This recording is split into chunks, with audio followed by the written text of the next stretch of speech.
Happy morning to the distinguished guests and the people gathered here. Independence Day greetings to all of you, the proud Indians. Today we are celebrating the 70th Independence Day of our glorious Mother India.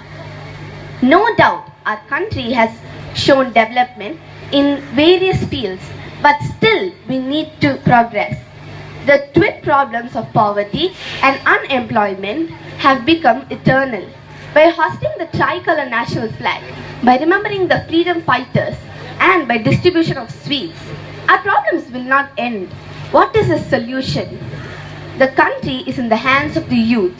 Compared with other countries, India has the largest number of youth. Only the youth can change the nation. Education is the greatest weapon which can change the country. Change is the need of the hour. One who changes after the change survives. One who changes with the change succeeds. One who causes the change leads. Let us all be the leaders by taking our country to great heights. Let us strive. What kind of society do we need? Shall we introspect?